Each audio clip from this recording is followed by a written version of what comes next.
writes, Irk, what is your take on forum complaints about items that sell out quickly? Thanks for writing, Midge. For those of you who do not follow these things closely, and why would you, recently the forum area of our site has seen a flurry of visitors posting about their disappointment that they weren't able to buy such and such an item because so many other people bought it first that by the time they visited our site, we didn't have any left. Now, pardon me if I'm misreading you, Midge, but I feel like maybe you're trying to start shit here.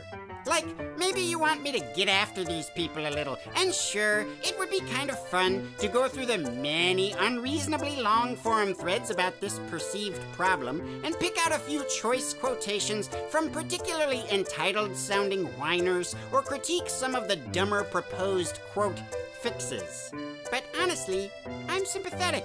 It sucks to miss out on something you wanted. Here's what I'd say is important to remember in the face of such disappointment, and maybe this helps. You're always missing out on something. In fact, you're always missing out on millions of things, all day, every day, and all night, every night.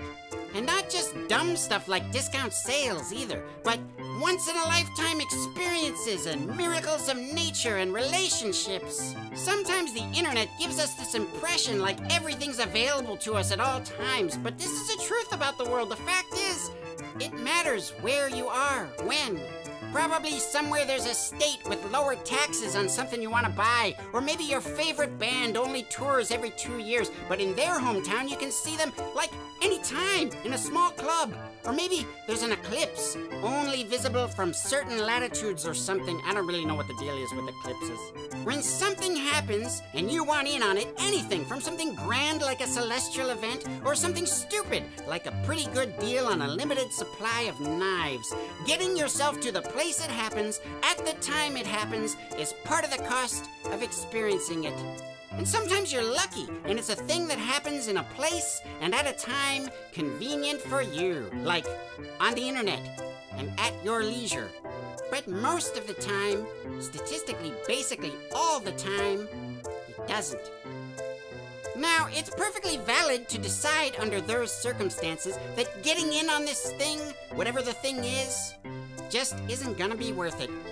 Even if, in the wake of that valid decision, you feel kinda bummed. If those are your circumstances, then to you I simply say, cheer up, sucker. Thanks for writing, Midge. This has been Ask Irk.